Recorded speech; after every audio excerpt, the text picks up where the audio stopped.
Have you ever gotten a look from someone and known exactly what they're saying without them saying anything at all? Through the years, I have experienced countless of these nonverbal communication interactions and gained knowledge from each of these experiences. Learning about and mastering nonverbal communication will allow you to enrich all of the relationships in your life.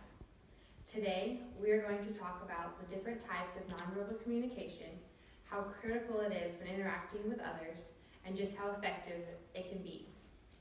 The first thing we're going to discuss is the different types of nonverbal communication. We start with facial expression and gestures. A considerable amount of communication can be conveyed with something as simple as a smile or a frown, a wave of the hand, or pointing of the finger. Another type would be body language and posture.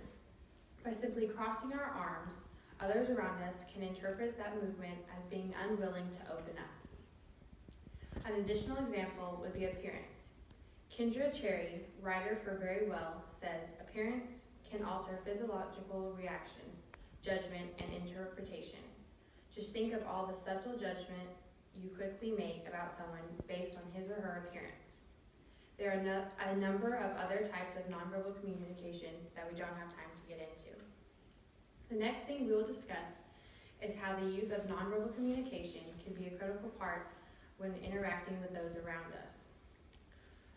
From the few examples I just mentioned, it is clear how much the little nonverbal things that we don't think about that often can impact our relationships with those around us. According to Deborah A. Dolingas and Jacqueline L. Fried, authors of the Journal of Dental Hygiene, approximately 93% of interpersonal attitude is communicated nonverbally. We communicate how we feel about a person, subject, or even an event before we ever speak a word. Understanding how often we use nonverbal communication is the first step in recognizing how important it is in our exchanges with those around us. Another critical element of nonverbal communication is being a good listener. By listening to the speaker, you are showing them that you are paying attention and expressing affection. Taking the time to listen starts conversation off on the right foot. When people believe that they are being heard, it makes them feel like what they have to say is important to you. Closing your mouth and opening your ears will open and present you with countless opportunities to interact with those around us. The last thing we will be discussing is how to be an effective nonverbal communicator. The first effective way to become better at nonverbal communication is by using eye contact with one another. By maintaining eye contact, you are showing the other person that you are a good listener and are interested in what the speaker has to say about. Eye contact displays respect when having a conversation with others.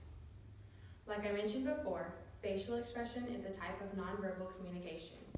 If you learn how to successfully use facial expression in conversation, you are well on your way to becoming an effective nonverbal communicator.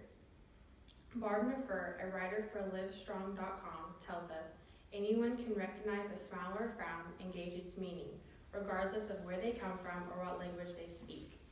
Facial expression reflects feelings towards others as well. She goes on to tell us letting anger show can agitate the other person further, while a calm expression may help them keep calm. One more example of an effective use is touch. By shaking someone's hand, they can tell if you are calm or tense. By touching one on the shoulder, you are displaying a sign of comfort. Also, a hug can show feelings toward one another and comfort them in the time of need. We have discussed different types of nonverbal communication, how critical they are when communicating with people around us, and also how effective it can be when using it properly.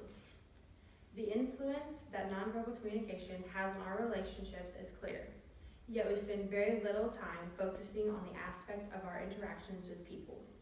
Making yourself more aware of nonverbal communication can help you become better at using it properly and can help you improve your communication skills.